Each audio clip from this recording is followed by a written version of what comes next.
was a challenge to try and capture something as iconic as Alcatraz. You know about this. This is arguably the most famous prison in the world, and now you're in it. Just the space, the physicality of it, because it's quite claustrophobic. When modern-day prisons are designed, they really consider not intimidating people or making the spaces, as least stressful as possible. Well, Alcatraz didn't suffer from those restrictions. They did the research, they went out, studied Alcatraz, not just from books or internet.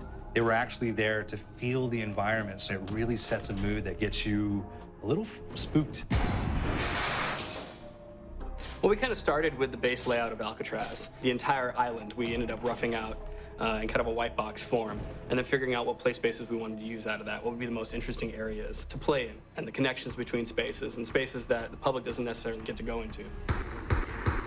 We really did a lot of pushing to really enhance that psychological horror aspect that we're really looking for. And this is a really good opportunity to really tell something special. Like I got stuck right through the gates of hell! This time around, I feel like it's been identified that there are these side missions that you're going to go out and try to accomplish. Al and the rest of the groups put together this escape plan, but the point is to get the parts and assemble this plane so they can get off the island.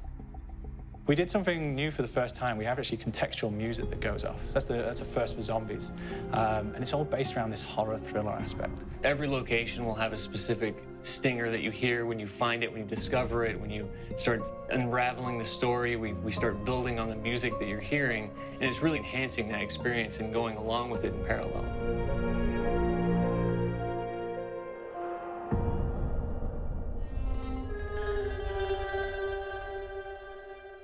Because we wanted to embrace this kind of horror thriller element, we wanted character actors, guys who could really embody someone and then convey emotion. So that's why we went for guys like Ray Liotta, getting in that kind of guy, we wanted a frantic nature. So he plays a character called Billy Handsome, who's this kind of psychopath who would be employed by the mob to kill people in interesting ways.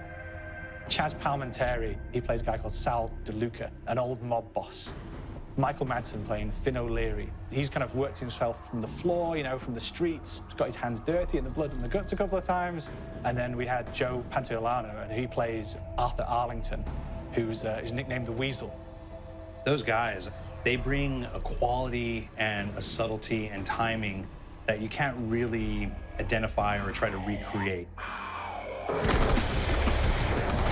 Bring it on! Dirtbags! You start off in the afterlife mode, and that's just going to be what's going on. You're going to try to solve the mystery from the second you start.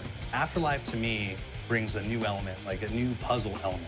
It forces me to think a little bit more or look for the clues or kind of think of zombies on a slightly deeper level. You see clues throughout the map that tell you, ooh, perhaps if I'm in the afterlife, I can interact with this object, or there's some puzzle going on here that I need to be in the afterlife. Back east, I whacked a dirty dentist with one of these. Took forever, too. Alcatraz has a Civil War kind of fort background before it turned into a penitentiary. And so we had this kind of backstory, the idea that the warden would have collected Civil War weaponry. One of them is a blundergat. It's a fictional weapon, but the idea of the combination between a blunderbuss and a Gatling gun. And possibly, there might be a way of upgrading it to a more fantastical weapon that the players may find. You all gotta go sometime? You just went now. There's one main zombie, one big zombie that's going to come through and wreak havoc on your life. He'll lock down the perk machine, he'll close down the box, so you have to pay to get that open again, so you don't want him to interfere with your process. Now's a good time to pick a fight. Why you hurt me? It's a fun challenge. It keeps things moving forward. In terms of perks, we have a new perk called Electric Cherry. When you reload, it gives a shock around, which scales over time. I was asking for it, greaseball. There is so much to experience in this map. Every time I play it, there's a new tactic to take, a new experience, a new objective to go for. But there's also this layer of things that we aren't exactly exposing to the players right off the bat and will need to be discovered. Don't let me go. Is it the calling we hear? We've got the undead in there, we've got these historical elements, and these fantastic actors all seem to be with peace with each other in this kind of same world. So It's magical, and our team is incredibly excited by it. This is the